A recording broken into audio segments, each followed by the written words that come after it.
सारेगामा कारवां mini भक्ति। भगवद गीता अध्याय 2 सांख्य योग। जय श्री कृष्ण। दोस्तों, जीवन तो सब जीते हैं, लेकिन इसको जीने का सही सलीका कितनों को आता है? यही ध्येय है हमारी इस गीता का। मैं शैलेंद्र भारती भगवान श्री कृष्ण को प्रणाम करते हुए अपना कर्म शुरू करता हूं। जरा ध्यान से सुनिएगा। पहले अध्याय में आपने अर्जुन का विषाद, उसका दुख, उसकी दुविधा जानी। अब श्री कृष्ण उसका उत्तर देंगे और इस अध्याय का नाम है सांख्य योग। इसमें अर्जुन की कायरता तथा उसके भ्रम को लेकर विश्लेषण है, उसका एनालिसिस है। दोस्तों, यहां से शुरुआत होती है उस ज्ञान की जिसके लिए भगवद गीता दुनिया का सबसे महानतम ग्रंथ और ज्ञान का भंडार माना जाता है।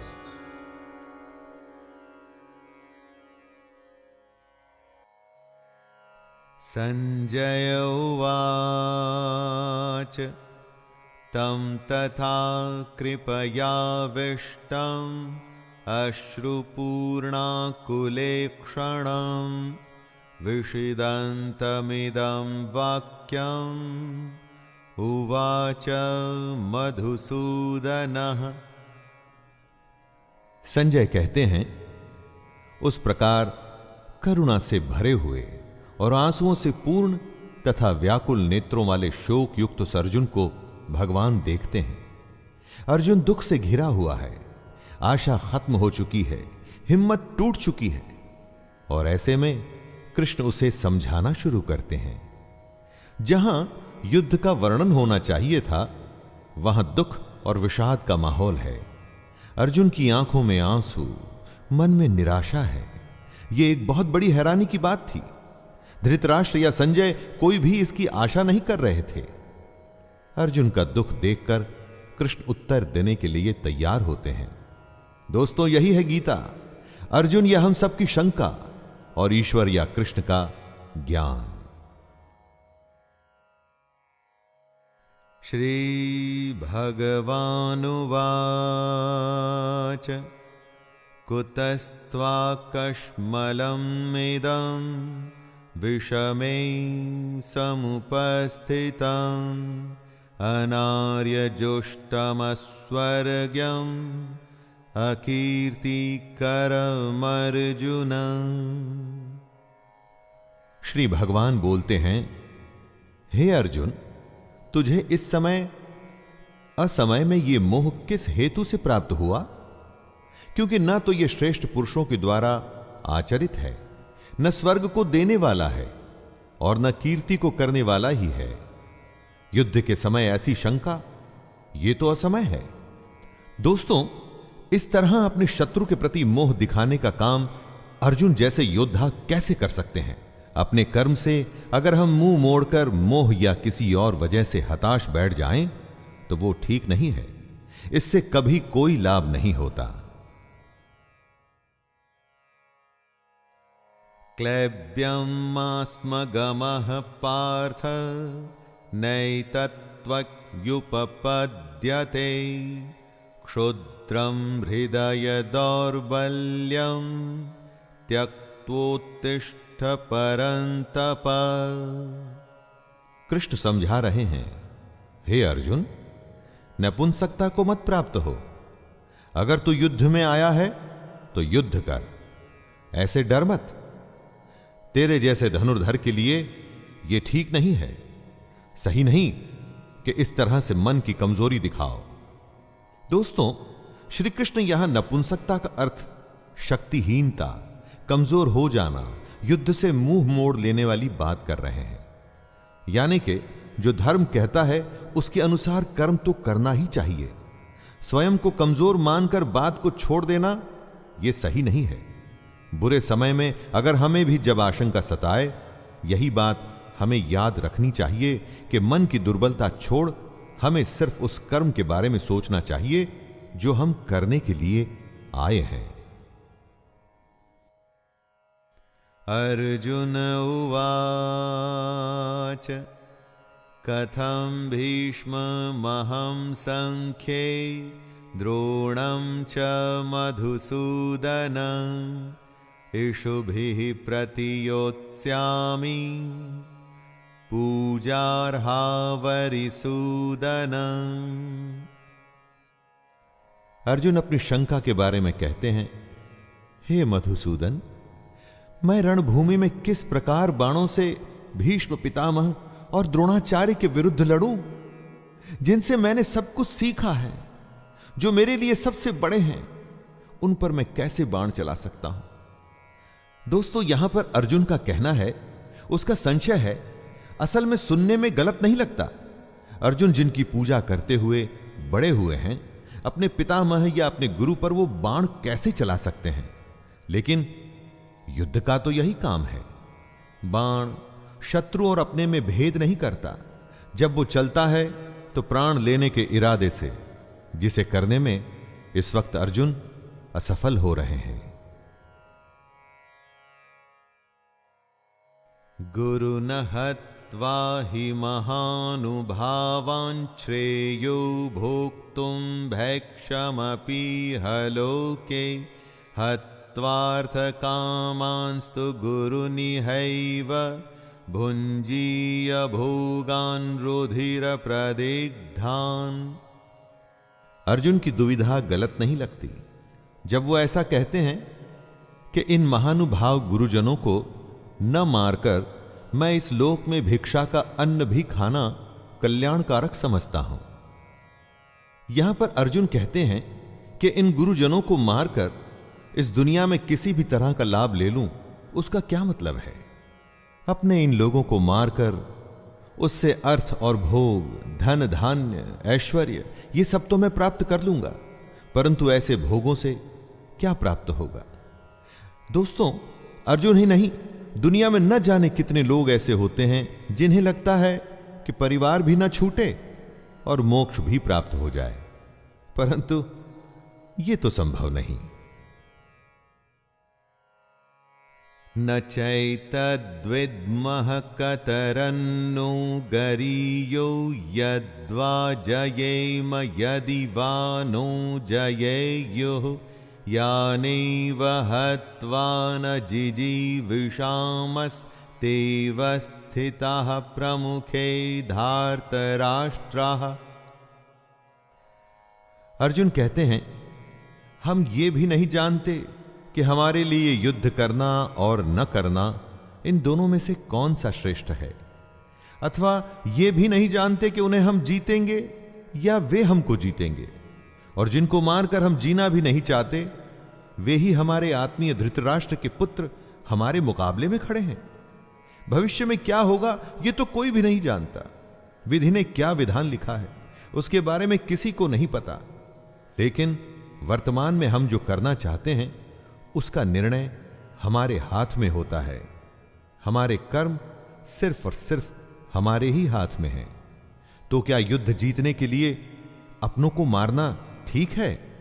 अपने कर्म को पूरा करने के लिए हमें किस सीमा तक जाना चाहिए और किस सीमा को पार करना चाहिए? कार्पण्य दोषोपहत स्वभावः पृच्छामि त्वां धर्म सम्मूढ़चेताः यच्छ्रेयः स्यान्निश्चितं ब्रूहि तन्मे शिष्यस्तेऽहं शाधि मां त्वां प्रपन्नम्। इसलिए कायरता रूप दोष से उपहत हुए स्वभाव वाला तथा धर्म के विषय में मोहित चित्त हुआ मैं आपसे पूछता हूं कि जो साधन निश्चित कल्याणकारक हो वो मेरे लिए कहिए, क्योंकि प्रभु मैं आपका शिष्य हूं। दोस्तों, कमजोर क्षणों में हम डर जाते हैं, जिससे कंफ्यूजन का भाव हमारे अंदर आता है। अर्जुन ये मान रहे हैं कि वो कंफ्यूज्ड हैं, कायरता का दोष वो अपने ऊपर ले रहे हैं, और तभी तो ये कहते हैं कि श्री कृष्ण मैं आपका स्टूडेंट हूं, आपको सरेंडर करता हूं, मुझे बताइए कि क्या सही है। दुविधा के समय गुरु ही एकमात्र सहारा होता है। दोस्तों, और गुरु के सामने कुछ भी छुपाना नहीं चाहिए। खुलकर अपने हृदय की बात, अपना भय, अपनी शंका, सब कुछ सामने रख देना चाहिए। अगर ऐसा करेंगे तभी तो आपको मार्गदर्शन मिलेगा। नहि प्रपश्यामि ममापनुद्याद्यच्छोकमुच्छोषणमिन्द्रियाणाम् अवाप्य भूमा वसपत्रमृद्धं राज्यं सुराणामपि चाधिपत्यम्। अर्जुन आगे कहते हैं, जीतने पर उन्हें जमीन मिल जाएगी, धन धान्य मिलेगा, नाम होगा, लेकिन इन सब के मिलने के बाद उनका यह दुख कम नहीं होगा जो उन्हें अभी महसूस हो रहा है। यही बात है दोस्तों, जब अपनों का दुख सताता है तो किसी भी तरह का लाभ आराम नहीं देता। और उससे भी बड़ी बात, अगर आप शोक में हैं, दुख में हैं, तो जब तक उस दुख को दूर नहीं करेंगे, उसकी वजह ढूंढ नहीं लेंगे, उसका उपाय नहीं ढूंढ लेंगे, दुनिया का कोई भी सुख आपको आराम नहीं दे पाएगा। संजय उवाच एवमुक्त्वा ऋषिकेशं गुडाकेशः परन्तप न योत्स्य इति गोविन्दम् उक्त्वा तूष्णीं बभूवः। संजय धृतराष्ट्र को बोलते हैं, हे राजन, निद्रा को जीतने वाले अर्जुन अंतर्यामी श्री कृष्ण को फिर से कहते हैं, मैं युद्ध नहीं करूंगा। ये स्पष्ट कहकर चुप हो जाते हैं। यानी निद्रा हमारी नेचुरल आवश्यकता है, इस पर दुनिया में कोई भी विजय नहीं पाया है। लेकिन अर्जुन को ऐसा महान माना जाता था कि उसने निद्रा पर भी विजय प्राप्त कर ली थी। और वो ही अर्जुन निद्रा तो नहीं, अपने मोह, अपने डर और दुख से हारता हुआ दिख रहा है। किस समय कौन सी दुर्बलता हम पर हावी हो जाए और कुछ समय के लिए हम उससे हार मान लें, यह कहना बड़ा मुश्किल है। जब अर्जुन के साथ ऐसा हुआ है दोस्तों, तो हमारे साथ भी हो सकता है। लेकिन अर्जुन उस दुर्बलता को जीत के आगे बढ़ा था और उसी तरह से हमें भी बढ़ना होगा। तमुवाच ऋषिकेशः प्रहसन्निव भारत सेनयोरुभयोर्मध्ये विषिदन्तम् इदं वचः। धृतराष्ट्र की उत्सुकता बढ़ रही है। स्वाभाविक है कि एक पिता होने के नाते धृतराष्ट्र किसको जिताना चाहते थे, यह तो कहने की आवश्यकता नहीं है। वो युद्ध में भाग नहीं ले सकते थे, लेकिन युद्ध की एक एक बात को जानना चाहते हैं। संजय बताते हैं कि हे भरतवंशी धृतराष्ट्र, दोनों सेनाओं के बीच में शोक करते हुए अर्जुन हैं और उसके सामने अंतर्यामी श्री कृष्ण, जो अर्जुन को हंसते हुए ये वचन बोल रहे हैं। एक तरफ रोता हुआ कमजोर डरा हुआ बालक जैसे कि अर्जुन, और दूसरी तरफ त्रिकालदर्शी कृष्ण है। शायद कृष्ण को इसीलिए छलिया भी कहा जाता था। रोते हुए के सामने इस तरह से कौन हंसता है? और कृष्ण हंसते थे क्योंकि उन्हें वो पता था जो किसी को पता नहीं था। श्री भगवानुवाच अशोच्यानन्वशोचस्त्वं प्रज्ञं वादांश्च भाषसे गतासु न गतासुंश्च नानुशोचन्ति पंडिताः। श्री कृष्ण का गीता ज्ञान अब यहां से आरंभ हो रहा है दोस्तों। भगवान बोले, हे अर्जुन, तू न शोक करने योग्य मनुष्यों के लिए शोक करता है और पंडितों की तरह मुझसे बातें करता है, परंतु जिनके प्राण चले गए हैं उनके लिए और जिनके प्राण नहीं गए हैं उनके लिए भी पंडित जन शोक नहीं करते। कृष्ण का ज्ञान अंतिम सत्य है। वह अर्जुन से कहते हैं, कि तुम पंडितों की तरह बातें भी नहीं कर रहे और ना तुम ज्ञानियों की तरह बातें कर रहे हो। जो पंडित और जो ज्ञानी होते हैं वो किसी के जीवित रहने पर या जीवित न रहने पर भी शोक नहीं करते, अर्थात इस दुनिया में किसी भी बात का शोक नहीं करना चाहिए।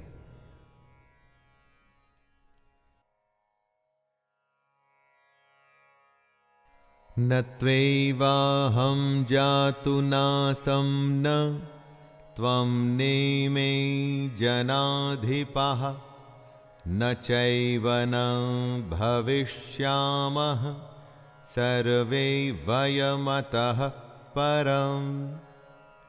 हे अर्जुन, न तो ऐसा ही है कि किसी काल में मैं नहीं था, तू नहीं था, अथवा ये राजा लोग नहीं थे, और न ऐसा ही है कि इससे आगे हम सब नहीं रहेंगे।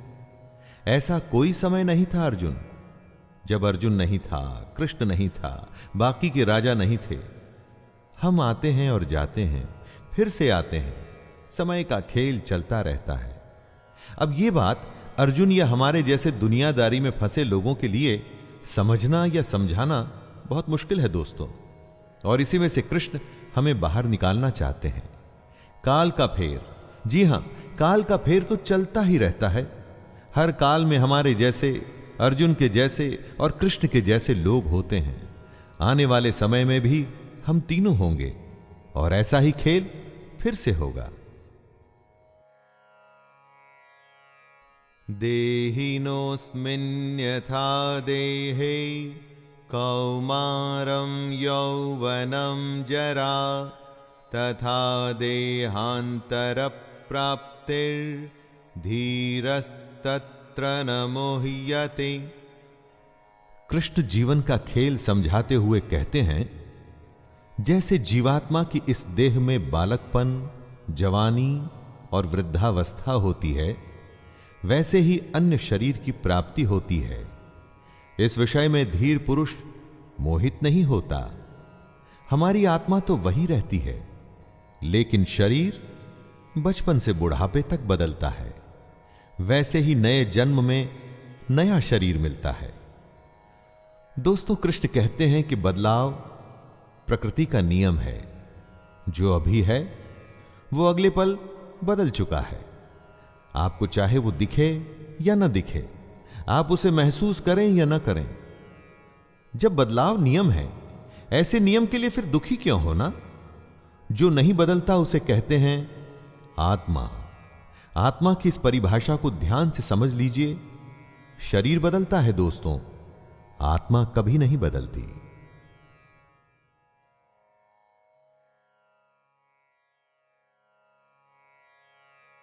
मात्रा स्पर्शास्तु कौन्तेय शीतोष्ण सुख दुःखदाः आगमापायिनो नित्यास्तांस्तितिक्षस्व भारत। हे कुंती पुत्र, सर्दी, गर्मी और सुख दुख को देने वाले इंद्रिय और विषयों के संयोग तो उत्पत्ति, विनाशशील और अनित्य हैं। इसलिए हे भारत, उनको तू सहन कर। जिन्हें हमारी इंद्रियां महसूस करती हैं, वो सर्दी, गर्मी या सुख दुख आते जाते रहते हैं, हमेशा नहीं रहते। हमारे सेंसेस और उनके विषयों से जुड़ करके हमें भूख, नींद, सुख, दुख, सुकून, बेचैनी जैसे फीलिंग्स आती हैं। लेकिन ये सब हमारे शरीर से जुड़ी बातें हैं जो खत्म होने वाली हैं।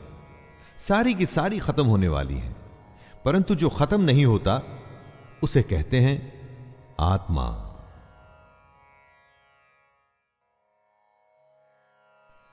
यम ही न व्यथयन्त ये ते पुरुषं पुरुषर्षभ समदुःख सुखं धीरं सोमृततत्त्वाय कल्पते।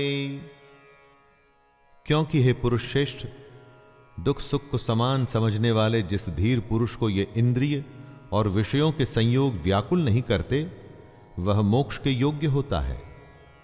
सुख दुख जो बराबर समझे, दोनों हालत में एक जैसा रहे, वही जीवन में आगे बढ़ता है। जितनी भी आपकी आयु हो, जीवन में जरा पीछे मुड़ के देखिए। न जाने कितनी बार आप सुख दुख से बीते होंगे।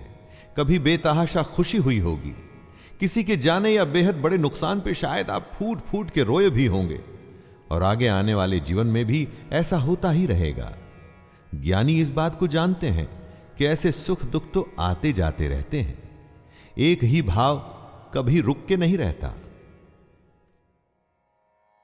नासतो विद्यते भावो न भावो विद्यते सतः उभयोरपि दृष्टोऽन्तस्त्वन्नयोस्तत्त्वदर्शिभिः। कृष्ण कहते हैं कि असत वस्तु की तो सत्ता नहीं है और सत का अभाव नहीं है।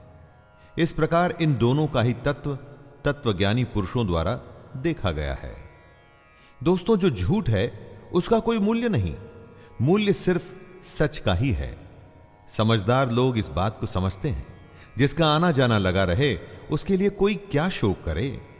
सुख गया तो दुख दरवाजे पर आने के लिए बिल्कुल तैयार खड़ा है। एक के लिए दुख करेंगे तो आने वाली अच्छी खबर के लिए जल्द ही खुश ही होना पड़ेगा। लेकिन अगर आप ज्ञान को समझें तो पाएंगे कि ये दोनों भाव झूठे हैं। इनका कोई मूल्य नहीं।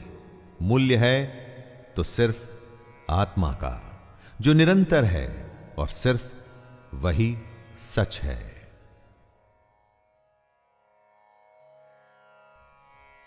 अविनाशी तु तद्विद्धि येन सर्वं इदं ततं विनाशमव्ययस्यास्य न कश्चित् कर्तुमर्हति। नाश रहित तो तू उसको जान जिससे ये संपूर्ण जगत दृश्य वर्ग व्याप्त है। इस अविनाशी का विनाश करने में कोई भी समर्थ नहीं है। मतलब परमानेंट सिर्फ वही है जिसमें ये पूरा जगत, पूरी दुनिया समाई हुई है, जो सबसे बड़ा सच है। बाकी सब कुछ आता जाता रहता है। सिर्फ ये सच्चाई ही हमेशा के लिए है। इस बात को समझने में डिफिकल्टी आ सकती है। ऐसा भी लग सकता है कि समझ नहीं आई, लेकिन इसको समझे बिना कोई हल भी तो नहीं है। हमारी आत्मा ही दुनिया की सबसे बड़ी सच्चाई है। यही आत्मा हमारे भीतर है, और जब यह आत्मा बाहर है तो पूरी दुनिया जो हमें दिखती है ना, वो भी इसी में समाई हुई है। अंतवंत इमे देहा नित्यस्योक्ताः शरीरिणः अनाशिनो प्रमेयस्य तस्माद्युध्यस्व भारत। सबसे बड़ी सच्चाई है हमारी आत्मा, जो मरती नहीं। बाकी सब कुछ हमारा शरीर या हमारे भाव हैं जो मर जाते हैं। कृष्ण कहते हैं, हे भरतवंशी अर्जुन, तू युद्ध कर, क्योंकि ये आत्मा अमर है, इसका मरना संभव नहीं। इसीलिए इसे सबसे बड़ी सच्चाई कहा गया है। महापुरुष इसी ज्ञान, इसी आत्मा को समझने में अपना पूरा जीवन संन्यास में, समाधि में, ध्यान में बिता देते हैं। कृष्ण का कहना है कि शरीर नाशवान है और आत्मा अमर है, और वही सच्चाई है, तो शोक किस बात का करना। य एनं वेत्ति हन्तारं यश्चैनं मन्यते हतम् उभौ तौ न विजानीतो नायं हन्ति न हन्यते। जो इस आत्मा को मारने वाला समझता है तथा जो इसको मरा हुआ मानता है, वे दोनों ही नहीं जानते सच्चाई को, क्योंकि ये आत्मा वास्तव में न तो किसी को मारती है और न किसी के द्वारा मारी जाती है। अर्थात आत्मा सिर्फ होती है, उसका होना ही सच है, बाकी कुछ नहीं। ये तो अज्ञान ही है जो हमें यह सोचने पे मजबूर करता है कि हमने किसी को मार दिया या हम मार देंगे। लोग अपने अहंकार में ऐसा समझते हैं कि वे बहुत कुछ कर सकते हैं या बहुत कुछ कर चुके हैं। यह सिर्फ उनकी नादानी है। अज्ञानता है।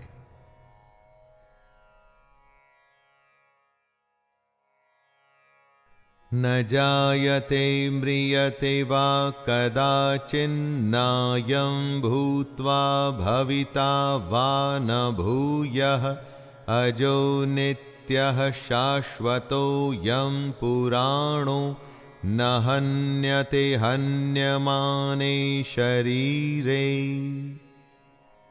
कृष्ण आगे समझाते हैं कि ये आत्मा किसी काल में भी न तो जन्मती है और ना ही मरती है, तथा ना ये उत्पन्न होकर फिर होने वाली ही है, क्योंकि ये तो अजन्मा, नित्य, सनातन और पुरातन है। शरीर के मारे जाने पर भी ये मरती नहीं। आत्मा हमेशा रहती है, हर काल में। बाकी सब कुछ आता है और जाता है। आत्मा कल, आज और कल हमेशा रहेगी। गीता की सबसे गंभीर बात का यह मूल है दोस्तों, जब कुछ नहीं था तो आत्मा थी, जब कुछ नहीं होगा तो भी आत्मा होगी। आत्मा को छोड़ बाकी सब बदलेगा, आएगा और जाएगा।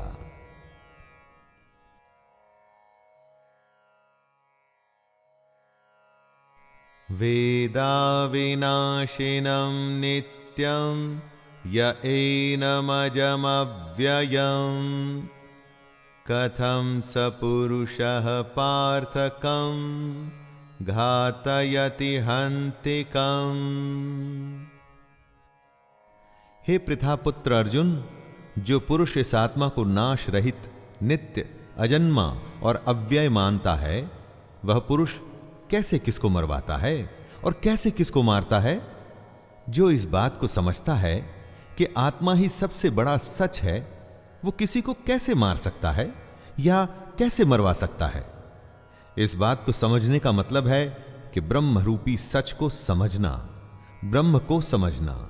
सच से अधिक हम झूठ को महत्व देते हैं, आत्मा से अधिक हम पार्थिव शरीर को। पार्थिव शरीर जो मिट्टी से बना है और अग्नि में जल के उसी में मिल जाएगा और फिर से मिट्टी हो जाएगा। महत्व हमें देना है अपनी आत्मा को, जो हमेशा थी और हमेशा रहेगी। वासांसि जीर्णानि यथा विहाय नवानि गृह्णाति नरोपराणि तथा शरीराणि विहाय जीर्णान् यन्यानि संयाति नवानि देहि। जैसे मनुष्य पुराने वस्त्रों को त्याग कर दूसरे नए वस्त्रों को ग्रहण करता है, वैसे ही जीवात्मा पुराने शरीरों को त्याग कर दूसरे नए शरीरों को प्राप्त होता है। मतलब आत्मा को छोड़ बाकी सब कुछ बदलता है, एकदम वैसे ही जैसे हम कपड़े बदलते हैं। पुराने कपड़े के फट जाने पर, उसके धागे धागे अलग हो जाने पर उसे छोड़ दिया जाता है। वैसे ही अलग अलग कारण से जब मृत्यु होती है और शरीर रहने लायक नहीं रहता, तब आत्मा उसे छोड़कर दूसरे शरीर में चली जाती है। शरीर की आयु होती है, परंतु आत्मा की नहीं। जब देह की आयु पूरी हो जाती है तो उसकी सांसें रुक जाती हैं और आत्मा अपने एक घर को छोड़कर दूसरे घर में जाती है।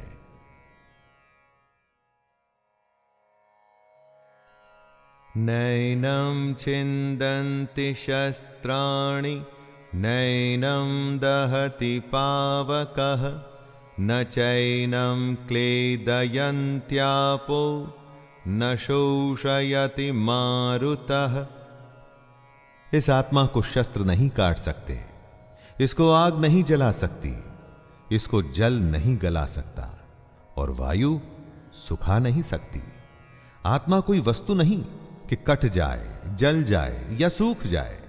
आत्मा के इसी स्वरूप को कृष्ण समझा रहे हैं। जैसे कपड़ा फटता है, गल जाता है, उसी तरह से आत्मा को कोई वस्तु समझना भूल होगी। उस आत्मा को अपनी इस दुनिया की किसी चीज से मत तोलिए। आत्मा किसी के भी जैसी नहीं, उसका कोई दूसरा उदाहरण संभव ही नहीं। आत्मा अपने आप में विरली और अनूठी है। यह हमसे पहले भी थी और आगे भी रहेगी। अच्छेद्योऽयमदाह्योऽयम् अक्लेद्यो शोष्य एव च नित्यः सर्वगतः स्थाणुरचलोऽयं सनातनः। ये आत्मा अच्छेद्य है, इसे छेदा नहीं जा सकता। ये आत्मा अदाह्य है, इसे जलाया नहीं जा सकता। अक्लेद्य है मतलब गीला भी नहीं किया जा सकता। और निसंदेह अशोष्य है मतलब इसे सुखाया भी नहीं जा सकता। ये आत्मा नित्य, सर्वव्यापी, अचल, स्थिर रहने वाली और सनातन है। सनातन का अर्थ क्या होता है दोस्तों? जो हमेशा से है और हमेशा रहेगा, वही आत्मा भी है। श्री कृष्ण ये बताना चाहते हैं कि हम जो नाशवान हैं, मतलब हमारा जो ये शरीर है, इस पर ज्यादा ध्यान न दें। हम समझें आत्मा को जिसका नाश नहीं हो सकता, तभी हमें मुक्ति मिलनी संभव हो सकती है। वरना मोह और दुविधा में हम हमेशा फंसे रह जाएंगे, जैसे कि अभी अर्जुन फंसा हुआ है और अपना कर्म करने को तैयार ही नहीं।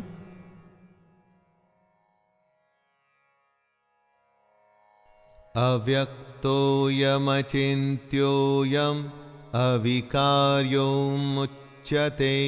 तस्मादेवं विदित्वैनं नानुशोचितुमर्हसि।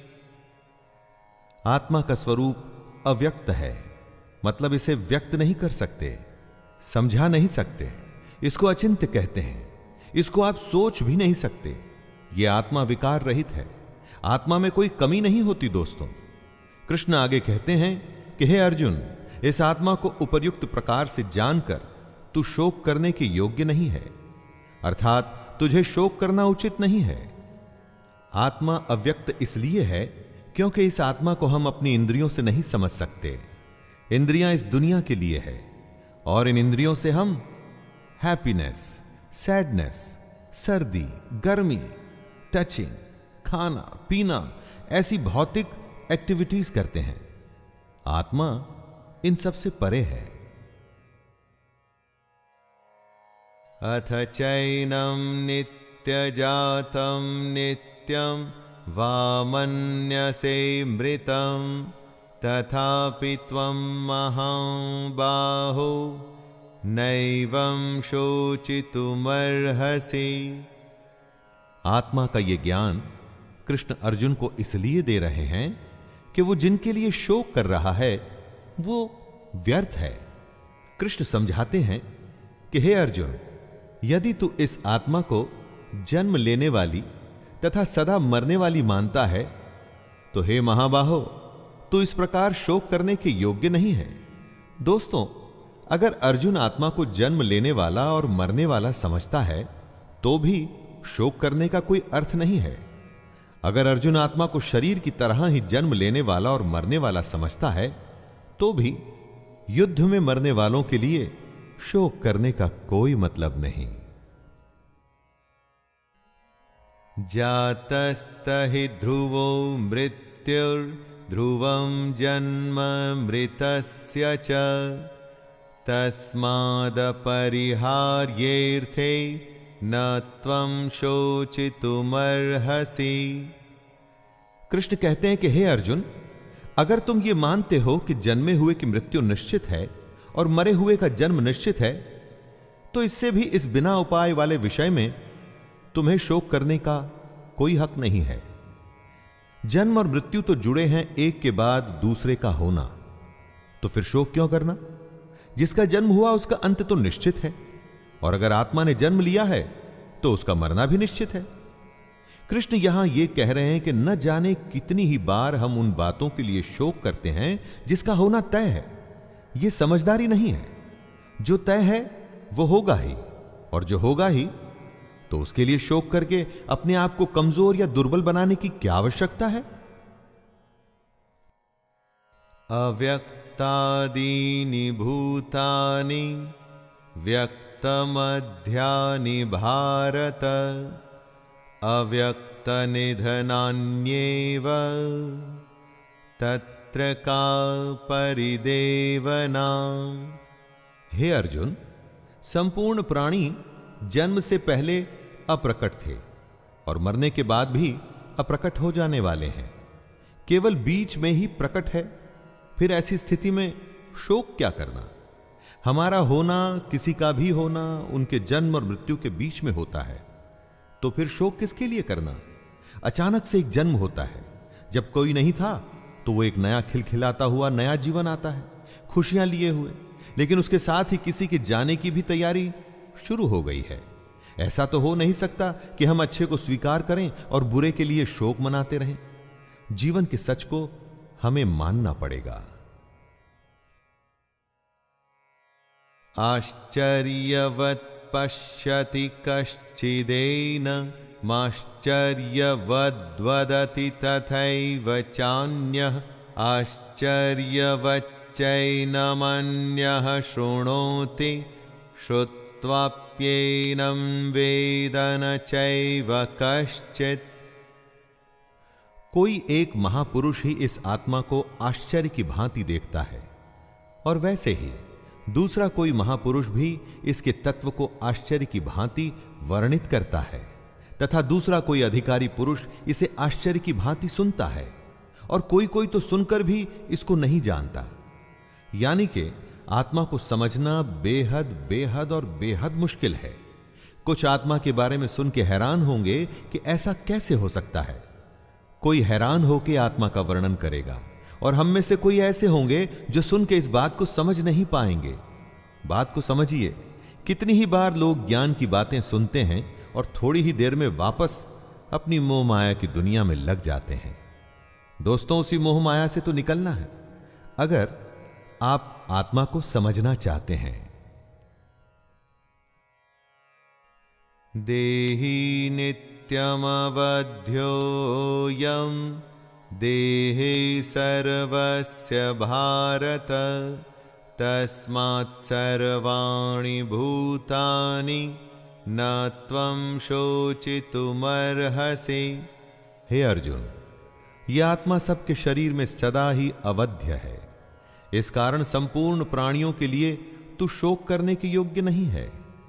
अवध्य यानी आत्मा का वध करना संभव नहीं है। जब आत्मा को कोई मार ही नहीं सकता और आत्मा ही एक सच है, तो तू शोक किसके लिए कर रहा है? दोस्तों, सबसे बड़ी बात जो सामने आती है वो ये कि इस आत्मा को समझें कैसे। इसको समझना ही मोक्ष की प्राप्ति है। स्वधर्ममपि चावेक्ष्य न विकम्पितुमर्हसि धर्म्याद्धियुद्धाश्रेयोऽन्यत् क्षत्रियस्य न विद्यते। कृष्ण अर्जुन को याद दिलाते हैं कि अपने धर्म को देखकर भी तू भय करने योग्य नहीं है, अर्थात तुझे भय नहीं करना चाहिए, क्योंकि क्षत्रिय के लिए धर्मयुक्त युद्ध से बढ़कर दूसरा कोई कल्याणकारी कर्तव्य नहीं है। दोस्तों, कृष्ण कहते हैं कि अगर हमने किसी काम को करने का निर्णय ले लिया है तो फिर उससे डरना नहीं चाहिए। पूरे तन मन से बस उस काम को, उस युद्ध को करने में लग जाना चाहिए। ज्ञान यह है कि निर्णय के बाद डरने का कोई मतलब नहीं, सिर्फ करने का मतलब है, कर्म करने का। यदृच्छया चोपपन्नं स्वर्गद्वारमपावृतं सुखिनः क्षत्रियाः पार्थ लभन्ते युद्धमीदृशम्। हे पार्थ, अपने आप प्राप्त हुए और खुले हुए स्वर्ग के द्वार रूप इस प्रकार के युद्ध को भाग्यवान क्षत्रिय लोग ही पाते हैं। युद्ध को, चैलेंज को खुले मन से स्वीकार करने में ही सबसे बड़ी खुशी है। दोस्तों, कृष्ण युद्ध को स्वर्ग का खुला हुआ द्वार बता रहे हैं। हमारे लिए भी यह बात इस तरह से सही है कि हमको भी अपने जीवन में अगर कोई चुनौती मिलती है तो उसे मोक्ष मानकर उस चैलेंज को पूरा कर जाने में लग जाना चाहिए। क्षत्रिय वो है जो युद्ध में अपना धर्म निभाए। अगर आपकी कामना, आपका प्रयास आपके लिए युद्ध है तो एक क्षत्रिय की तरह आपको भी अपने धर्म को पूरा करना चाहिए। अथ चेत्त्वमिमं धर्म्यं संग्रामं न करिष्यसि ततः स्वधर्मं कीर्तिं च हित्वा पापमवाप्स्यसि। किंतु यदि तू इस धर्मयुक्त युद्ध को नहीं करेगा तो स्वधर्म और कीर्ति को खोकर पाप को प्राप्त होगा। कृष्ण चेतावनी देते हैं कि अगर हमने चैलेंज को, युद्ध को स्वीकार नहीं किया तो फिर उसके बदले में सिर्फ पाप मिलेगा। हमारा स्वभाव हम में युद्ध करने की क्षमता, शक्ति को पैदा करता है, और अगर हमारा स्वभाव हमें युद्ध से दूर लेके जा रहा है तो मतलब हम अपने धर्म से दूर हो रहे हैं और पाप के भागी हो रहे हैं। अकीर्तिं चापि भूतानि कथयिष्यन्ति ते व्ययाम् संभावितस्य चाकीर्तिर्मरणादतिरिच्यते। कृष्ण कहते हैं, हे अर्जुन, सब लोग तेरी बहुत काल तक रहने वाली अपकीर्ति का भी कथन करेंगे, और माननीय पुरुष के लिए अपकीर्ति मरण से भी बढ़कर है। मतलब युद्ध करने से अगर मना कर दिया तो उससे बड़ा अपमान, उससे बड़ी बेइज्जती कुछ नहीं हो सकती। कुछ लोगों की भीड़ में अगर आप जाते हैं तो सब आपको सम्मान से देख आपकी प्रशंसा करते हैं, और दूसरी स्थिति में आप कहीं जाते हैं तो लोग अपमान से देखते हैं, अपनी नजरें फेर लेते हैं। आपको क्या स्वीकार है, यश या अपकीर्ति, अपमान या सम्मान? युद्ध को छोड़ देने का मतलब ही अपमान है। भयाद्रणादुपरतं मंस यन्ते त्वां महारथाः येषां च त्वं बहुमतो भूत्वा यास्यसि लाघवम्। अर्जुन, जिनकी दृष्टि में तू पहले बहुत सम्मानित होकर अब लघुता को प्राप्त होगा, वे महारथी तुझे भय के कारण युद्ध से हटा हुआ मानेंगे। दोस्तों, अर्जुन को सब महान योद्धा समझते थे। अगर अर्जुन युद्ध से हट जाता तो वो उसे कायर मानते। चाहे अर्जुन हो या हम, युद्ध न करने में बहुत अपमान होता है। अच्छा या बुरा, छोटा या महान, सब तुलना का खेल है दोस्तों। इस खेल में हार जीत तो होती ही है, इसके अलावा युद्ध में कौशल दिखाना भी एक बहुत बड़ी बात होती है। और अगर कोई युद्ध से ही मुंह फेर ले तो समाज में उसे कहीं जगह नहीं मिलती।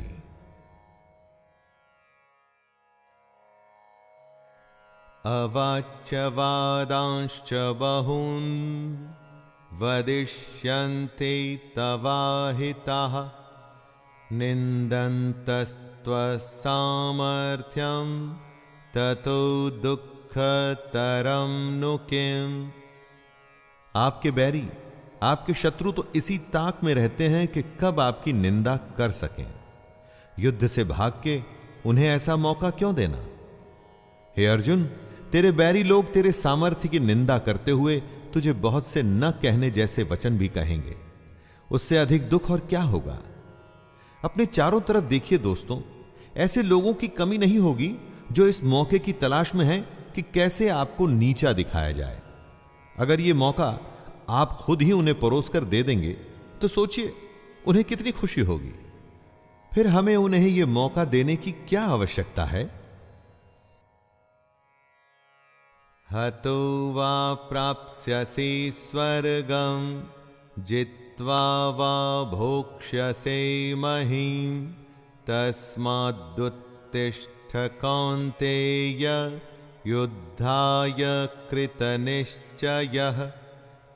या तो तू युद्ध में मारा जाकर स्वर्ग को प्राप्त होगा अथवा संग्राम में जीतकर पृथ्वी का राज्य भोगेगा।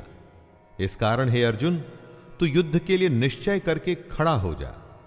आज की दुनिया में इसी बात को सोच के देखिए दोस्तों, पूरे जी जान से खेलने पर आप हार जीत की चिंता नहीं करते, क्योंकि आप अपना सब कुछ झोंक चुके होते हैं।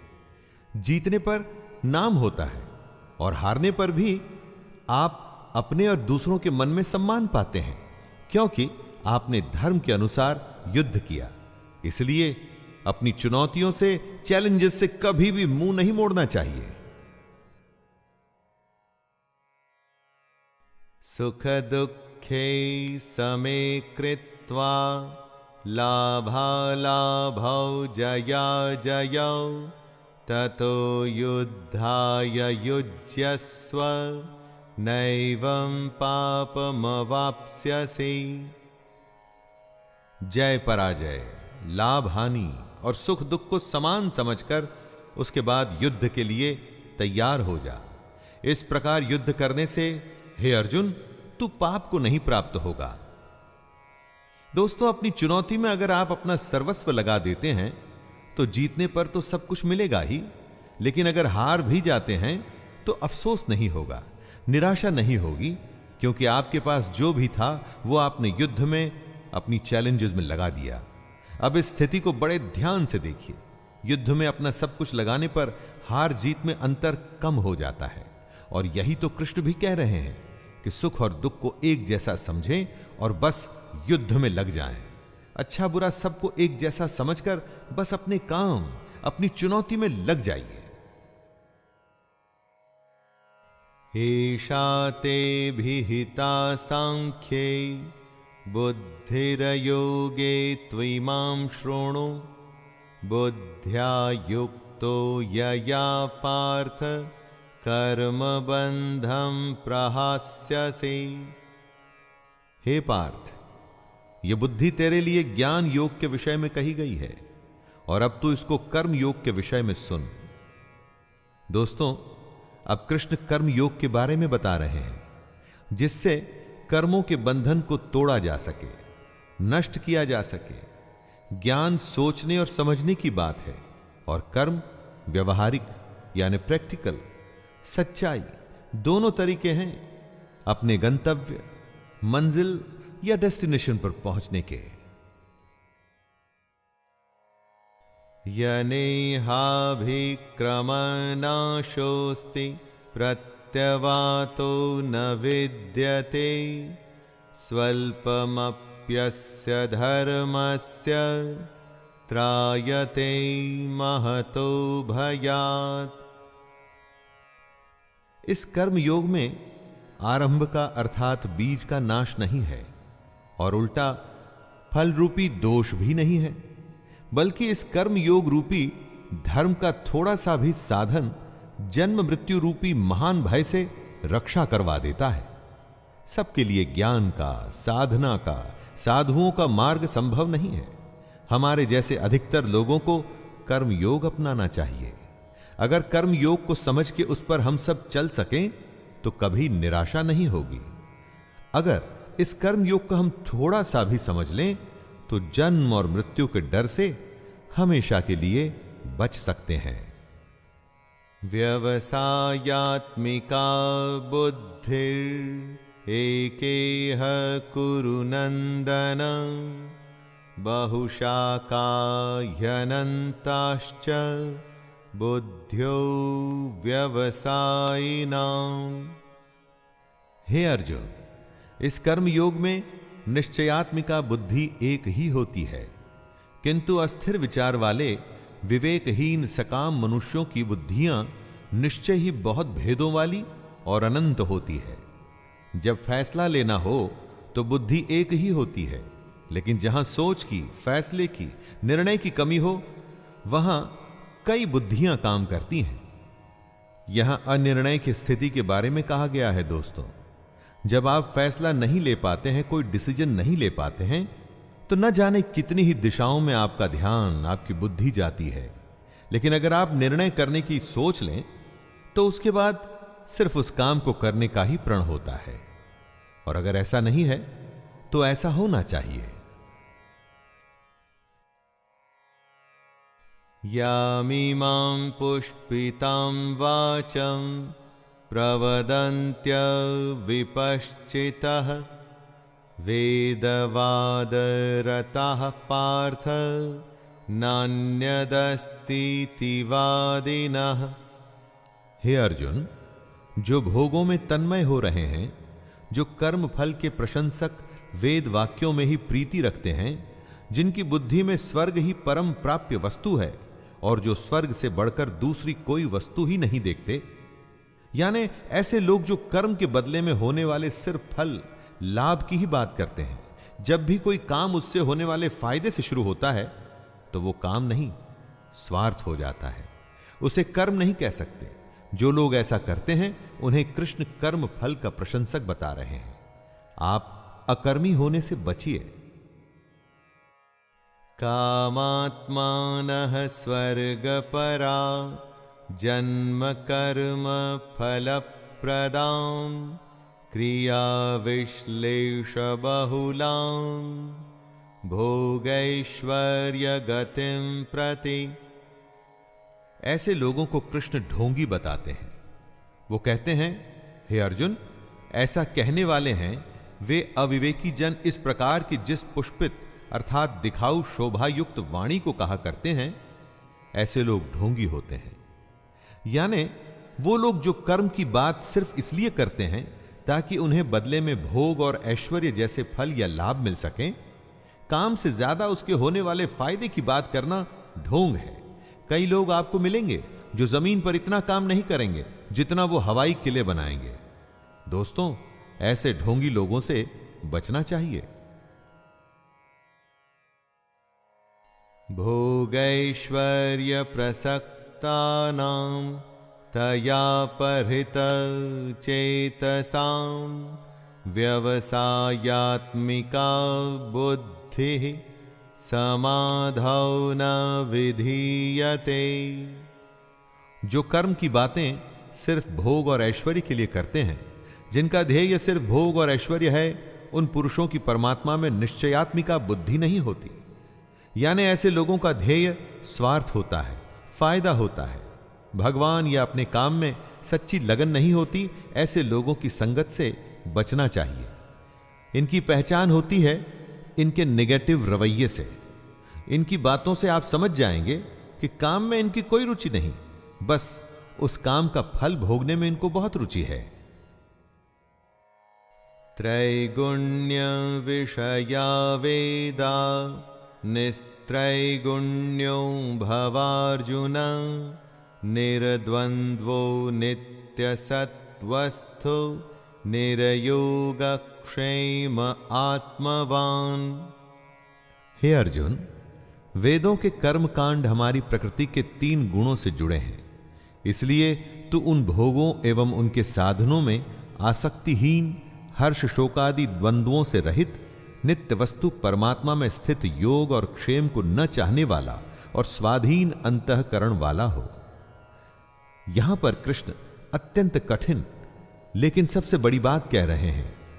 वो कहते हैं कि वेद भी सिर्फ 3 गुणों में ही सीमित हो जाते हैं, उससे आगे वो भी नहीं जानते। उससे आगे है कर्मयोग। उनका कहना है कि कर्म करो लेकिन उसमें आसक्ति नहीं, उससे जुड़े सुख दुख से लगाव न रखो।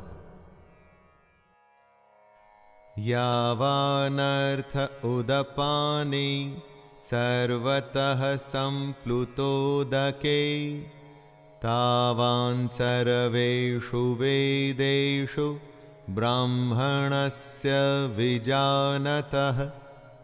बेहद बड़े जलाशय के प्राप्त हो जाने पर छोटे जलाशय में मनुष्य का जितना प्रयोजन रहता है, उसी तरह से अगर जिसने ब्रह्म तत्व को समझ लिया तब उसके लिए वेदों की कोई आवश्यकता नहीं। पोथी पढ़ पढ़ जग मुआ, पंडित भया न कोय। पोथी या वेद से ही आपको सफलता मिले ऐसा सोचना गलत है। कर्म योग तो उस बड़े तालाब की तरह है कि अगर यह मिल गया तो छोटे तालाब की आवश्यकता आपको क्यों रहेगी। कर्म का खेल इतना बड़ा है कि उसके आगे सारे ज्ञान छोटे पड़ जाते हैं। लेकिन कर्म को समझना पड़ेगा कि आखिर ये होता क्या है।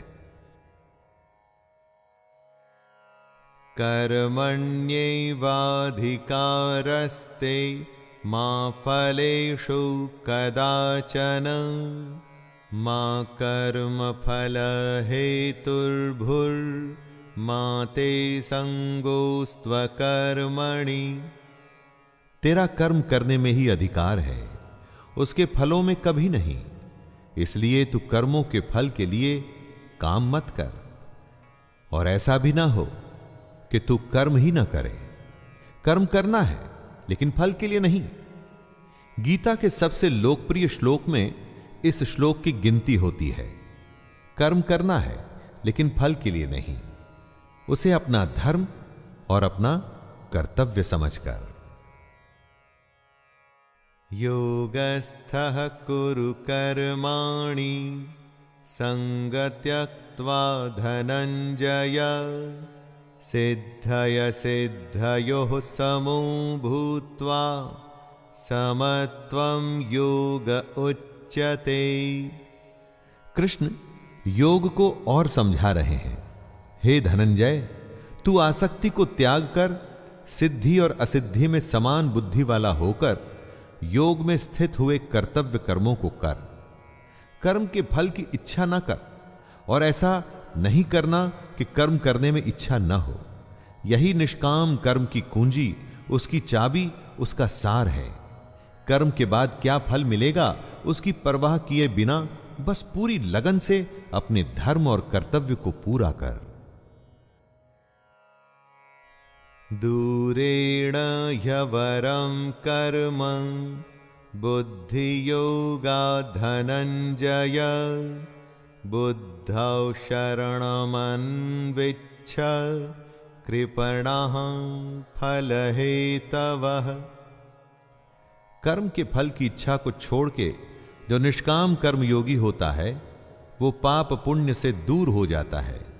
जो फल के लिए काम करते हैं उन्हें हमेशा असफल होने का डर रहता है, और इसीलिए कभी भी वो कर्म को अच्छे से नहीं कर पाते, और फिर अगर उनको फल मिल भी जाता है तो इसी फल में उलझ जाते हैं। इसलिए हमें बुद्धि योग की शरण में आना चाहिए। लगन सिर्फ काम में और भगवान में, तब बुद्धि निश्चय से काम कर पाती है। बुद्धि युक्तो जहातीह उभे सुकृत दुष्कृते तस्माद् योगाय युज्यस्व योगः कर्मसु कौशलम्। बुद्धि योग की शरण में आने से बिना फल के काम करने वाला इसी दुनिया में पाप पुण्य से मुक्त हो जाता है। हे अर्जुन, तू समत्व रूप योग में लग जा। मतलब अच्छा हो बुरा हो, सुख हो या दुख हो, सभी में एक ही तरीके से समभाव से तू बस अपना कर्म, अपना कर्तव्य करता रहे। कर्मजं बुद्धियुक्ता हि फलं त्यक्त्वा मनीषिणः जन्मबन्ध विनिर्मुक्ताः पदं गच्छन्त्यनामयम्।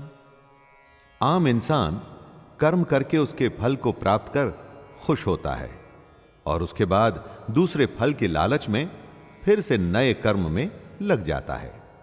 इसमें फल के बारे में सोचना ही प्रधान है, और यही गलत बात है। अगर आप अपनी सारी शक्ति, क्षमता और इच्छा सिर्फ कर्म में लगाएं और फल को भूल जाएं, तो क्या होगा? आपका ध्यान कर्म में रहेगा, आप उस कर्म में बेहतर होंगे, आपकी तरक्की होगी। और रही बात फल की, तो सोच के देखिए, अगर आपने कर्म किया है तो आखिर फल जाएगा कहां?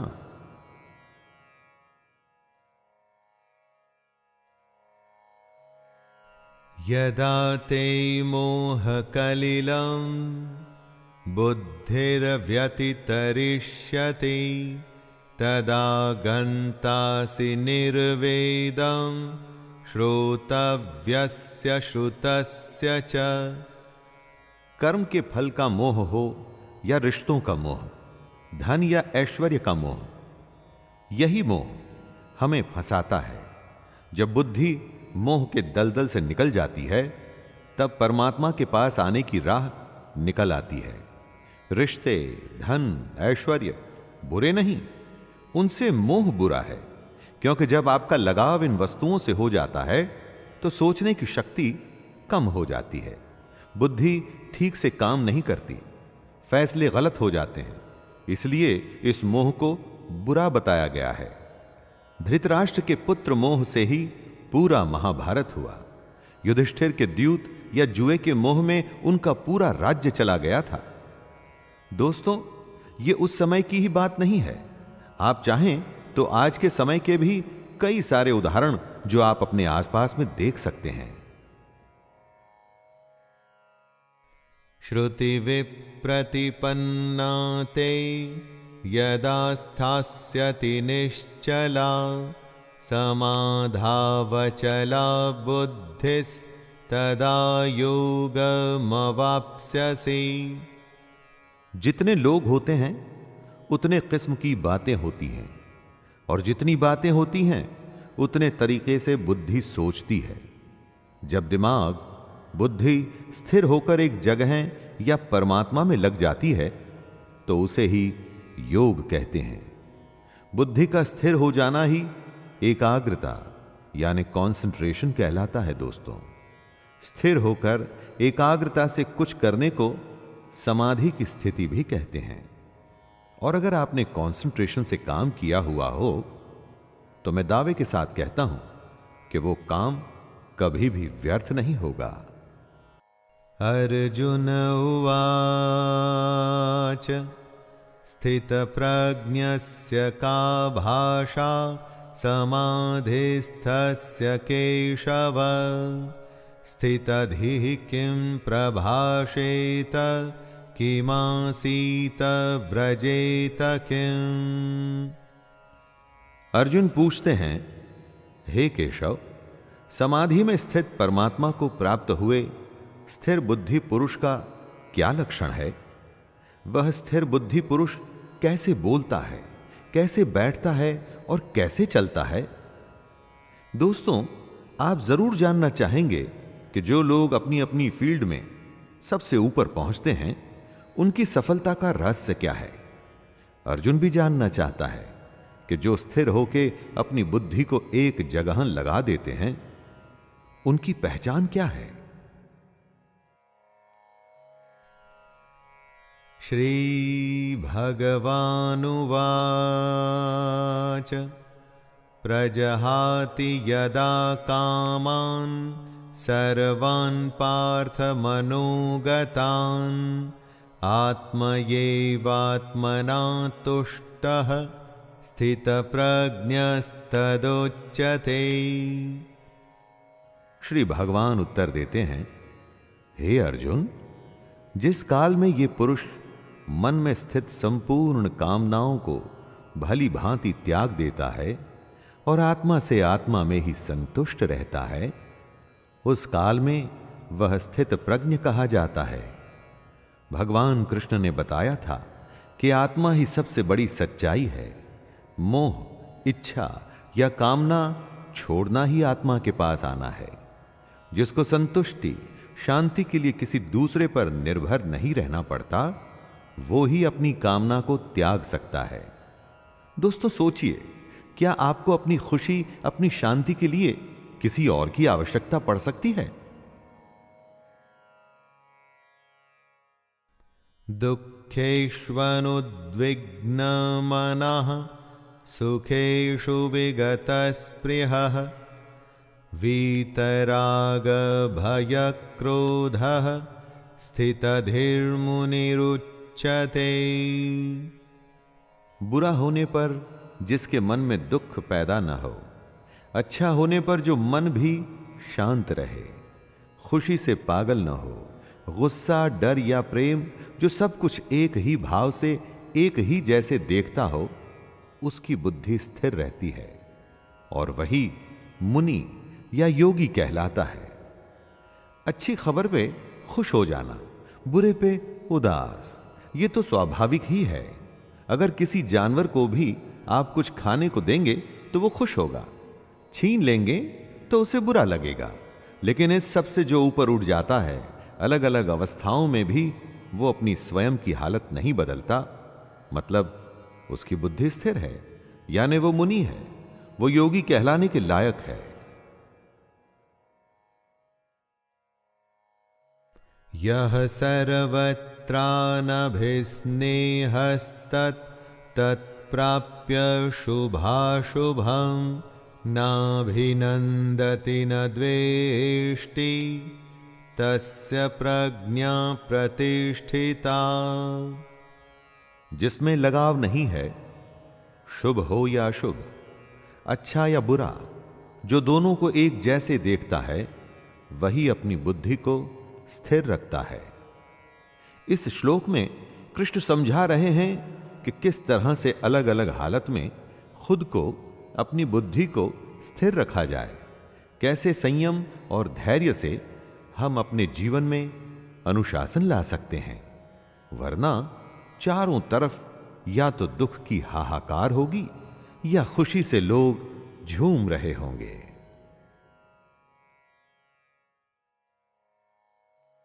यदा संहरते चायं कूर्मोऽङ्गनीव सर्वशः इन्द्रियाणीन्द्रियार्थेभ्यस्तस्य प्रज्ञा प्रतिष्ठिता। कछुआ जिस तरह से सब ओर से अपने अंगों को समेट लेता है, वैसे ही जब पुरुष इंद्रियों के विषयों से इंद्रियों को सब प्रकार से हटा लेता है, तब उसकी बुद्धि स्थिर होती है। यानी दुनिया में रहकर भी दुनियादारी से बचना ही बुद्धि को स्थिर करना है। अगर किसी के सामने आप बहुत ही स्वादिष्ट खाना रखें तो क्या वो खुद को रोक पाएगा? किसी के सामने आप महंगे आभूषण या डिजिटल गैजेट्स रखें तो क्या वो स्वयं पर कंट्रोल कर सकेगा? ना, ये संभव नहीं है दोस्तों। इसको जो संभव कर दे उसी की बुद्धि स्थिर होती है। आप स्वयं पर आजमा के देखिए, अगर दुनिया की वस्तुएं आपको लुभा नहीं पाती तो आप अपनी बुद्धि को नियंत्रण में ले आएंगे।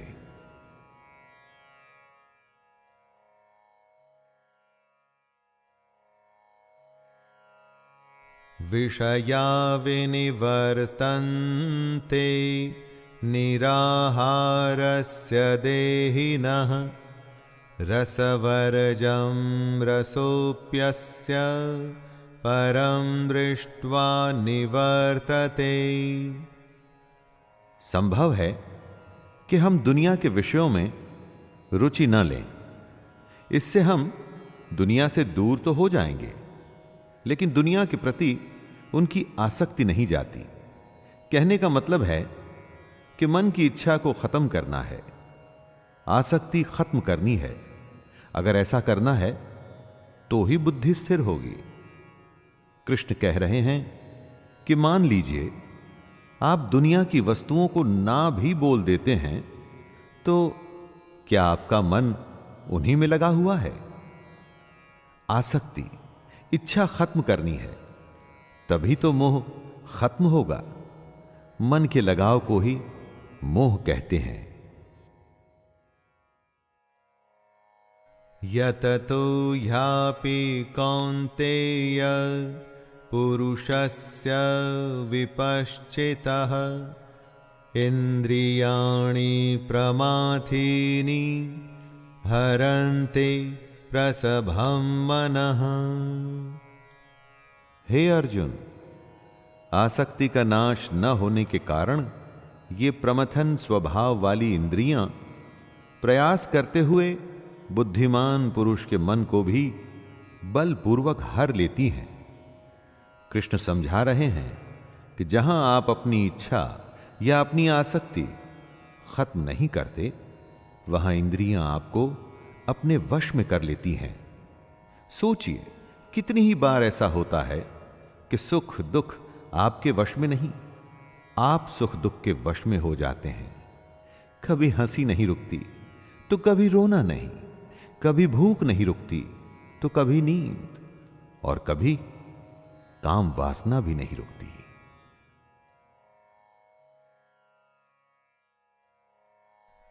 तानि सर्वाणि संयम्य युक्त आसीत मत्परः वशे हि यसेन्द्रियाणि तस्य प्रज्ञा प्रतिष्ठिता। इंद्रियों को वश में करके भगवान को ध्यान में रख जो बैठता है, अपने कर्म अपने कर्तव्य में जो ध्यान लगाता है, उसी की बुद्धि स्थिर हो जाती है। वो ईश्वर अपने लक्ष्य के समीप हो जाता है। दोस्तों, अगली बार आप कुछ भी करें ना, तो ये देखिएगा कि वो काम आपकी इंद्रियां आपसे करवा रही हैं या आपका कर्म वो करवा रहा है। आप खुद ही समझ जाएंगे कि श्री कृष्ण क्या कहना चाहते हैं। इंद्रियों के वश में ना होकर उन्हें अपने वश में करने पर ही आप अपनी बुद्धि को स्थिर कर पाएंगे। ध्यायतो विषयान् पुंसः संगस्तेषुपजायते संगात् संजायते कामः कामात् क्रोधोऽभिजायते। विषयों के बारे में अर्थात इच्छाओं के बारे में सोचते रहने से उसमें आसक्ति हो जाती है और आसक्ति से उन विषयों की कामना उत्पन्न होती है, और जब वो कामना पूरी नहीं होती तो क्रोध उत्पन्न होता है।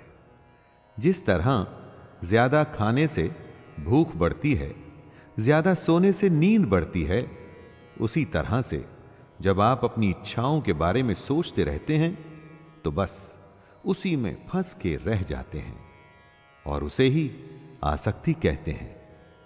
आसक्ति के बढ़ने को कामना कहते हैं, और कामना के पूरा न होने पर गुस्सा आता है, और तब आप अपनी समझ खो देते हैं।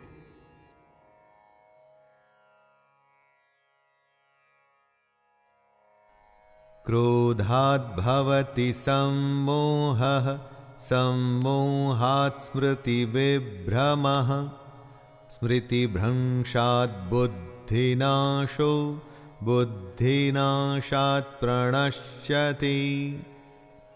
यानी सोचने की शक्ति कम हो जाती है, मूढ़ भाव से स्मृति में भ्रम हो जाता है।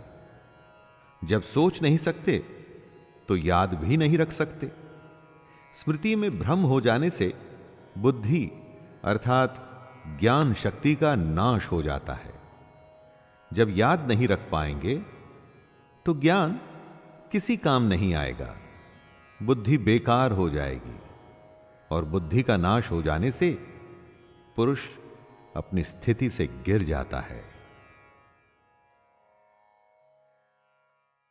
रागद्वेष वियुक्तैस्तु विषयानिन्द्रियैश्चरन् आत्मवश्यैर्विधेयात्मा प्रसादमधिगच्छति। जो अपनी इच्छाओं को, अपनी आसक्तियों को अपने नियंत्रण अर्थात कंट्रोल में रख पाते हैं, दोस्ती शत्रुता गुस्से या प्यार के बिना अपनी इंद्रियों को भटकने नहीं देते, वो अंतःकरण की प्रसन्नता को प्राप्त होते हैं। ऐसे लोगों को बाहरी नहीं, हार्दिक और अंदरूनी प्रसन्नता होती है। आनंद, खुशी, शांति कहीं बाहर नहीं होती दोस्तों, वो तो हमारे अंदर होती है, और हम उसे ढूंढते बाहर हैं। इसलिए ऐसा कहा गया है कि मोह को कहां ढूंढे रे बंदे, मैं तो तेरे पास। प्रसादे सर्वदुःखानां हानिरस्योपजायते प्रसन्नचेतसो ह्याशो बुद्धिः पर्यवतिष्ठते। अंतःकरण की प्रसन्नता होने पर, अंदर से प्रसन्न होने पर दुख खत्म हो जाते हैं, और ऐसे प्रसन्न चित्त कर्म योगी की बुद्धि शीघ्र ही सब ओर से हटकर एक परमात्मा में ही भली भांति स्थिर हो जाती है। दोस्तों, आप अपने लक्ष्य के बारे में सोचिए, प्रयास करिए कि उसे सबसे अच्छा, पूरी दुनिया में दी बेस्ट सबसे श्रेष्ठ उसे कैसे कर सकते हैं और उसे पूरा करने में लग जाइए। फल का मत सोचिए कि लक्ष्य पूरा होगा कि नहीं, बस उसे करते रहिए और फिर देखिए कैसी मानसिक शांति और सुकून मिलता है आपको। नास्ति बुद्धिरयुक्तस्य न चायुक्तस्य भावना न चाभावयतः शांतिर्शान्तस्य कुतः सुखम। जो पुरुष अपने मन या अपनी इंद्रियों को नहीं जीत पाते, उनमें निश्चयात्मिका बुद्धि नहीं होती, यानी कि वो स्पष्ट और सटीक निर्णय नहीं ले पाते। ऐसे मनुष्य के अंतःकरण में भावना भी नहीं होती। भावनाहीन मनुष्य को शांति नहीं मिलती, और शांति रहित मनुष्य को सुख कैसे मिल सकता है? बीमार आदमी क्या अच्छा खाना और क्या बुरा खाना, उसे कुछ अच्छा नहीं लगता। जो अंदर होता है वो बाहर आता ही है। जब आपके अंदर शांति नहीं होगी तो आप आनंद कभी भी प्राप्त नहीं कर पाएंगे।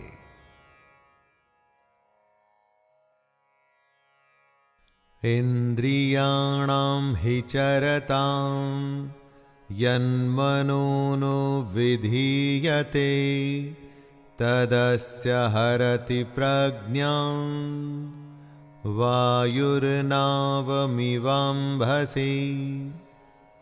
जैसे जल में चलने वाली नाव को वायु हर लेती है, जैसे हवा पानी में चलती हुई नाव की दिशा बदल देती है, वैसे ही विषयों में विचरती हुई इंद्रियों में से मन जिस इंद्रिय के साथ रहता है वह एक ही इंद्रिय इस अयुक्त पुरुष की बुद्धि को हर लेती है। अगर वो क्रोध में है तो और कुछ भी नहीं सोच पाएगा, और अगर प्रेम में है तो उसे किसी बात की सुध भी नहीं रहेगी। जिस भी इंद्रिय के वश में होगा उसे उसके अलावा कुछ भी समझ नहीं आएगा। इन इंद्रियों के नियंत्रण से निकल के इनको आपके नियंत्रण में रखिए दोस्तों, फिर देखिए आपके लिए क्या संभव है। सब कुछ संभव हो जाएगा। तस्माद्यस्य महाबाहो निगृहीतानि सर्वशः इन्द्रियाणीन्द्रियार्थेभ्यस्तस्य प्रज्ञा प्रतिष्ठिता। हे महाबाहो, जिस पुरुष की इंद्रियां इंद्रियों के विषयों में सब प्रकार निग्रह की हुई हैं, उसी की बुद्धि स्थिर है। यानी जिस पुरुष ने अपनी इंद्रियों और उनसे होने वाली इच्छाओं पर पूरी तरह से रोक लगा रखी है, उसी की बुद्धि स्थिर है। और बुद्धि हमारा ध्यान ऐसी ऐसी जगह पर ले जाती है जहां पर हम उलझ के अपना असली मकसद भूल जाते हैं। बुद्धि सहारा लेती है हमारी इंद्रियों का। इसलिए अगर बुद्धि पर विजय प्राप्त करनी है दोस्तों, तो इंद्रियों को वश में करना ही होगा।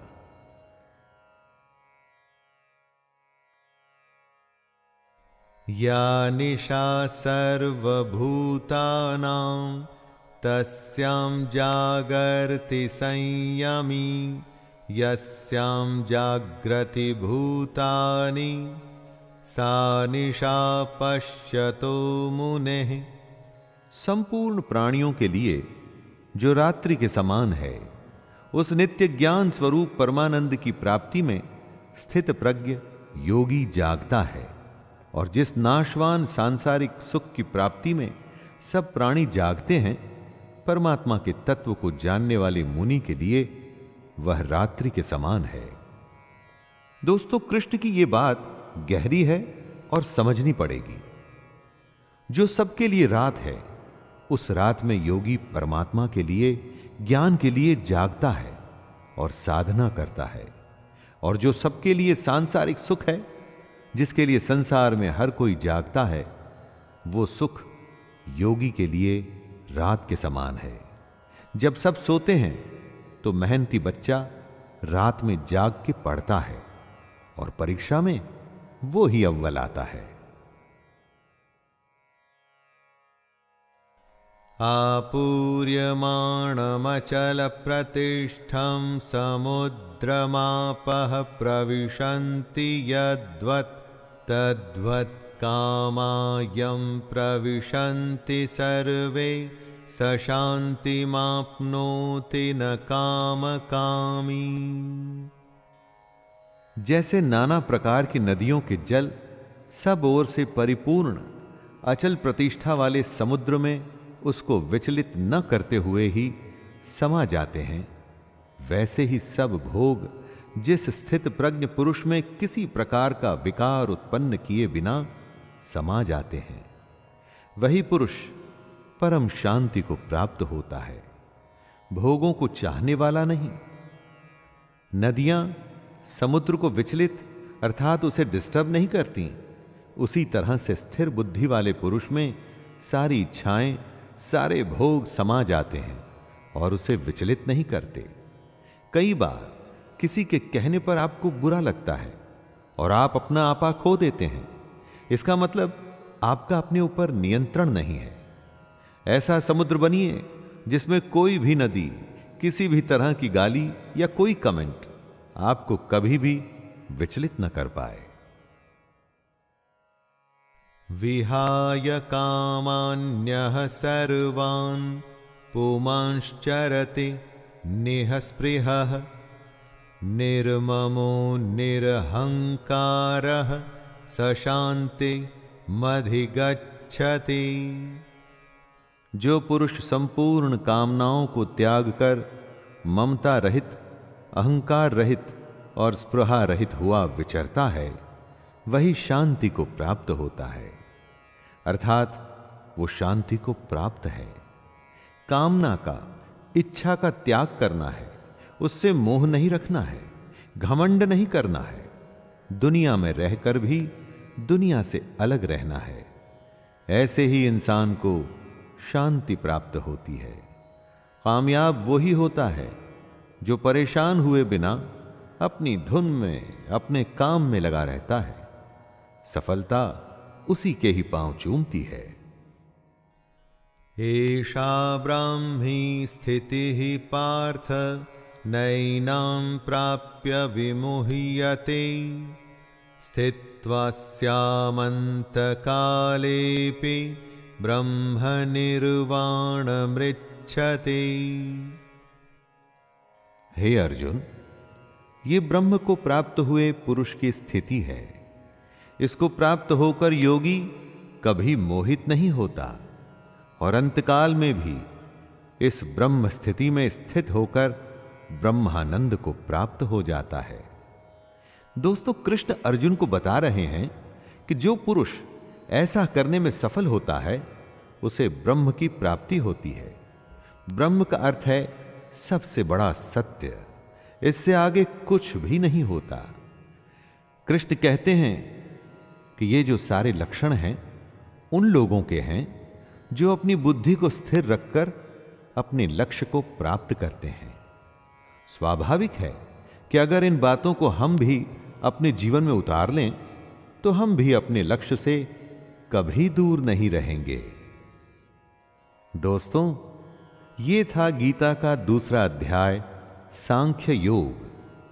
इस अध्याय में श्री कृष्ण ने कर्म को समझाया, उसके प्रति हमारे उत्साह को बढ़ाया और यह समझाया कि सिर्फ और सिर्फ कर्म में ही अपना ध्यान रखना और किसी भी बात में नहीं। तो आज्ञा दीजिए, अपने मित्र शैलेंद्र भारती को मुलाकात होती है तीसरे अध्याय में। जय श्री कृष्ण।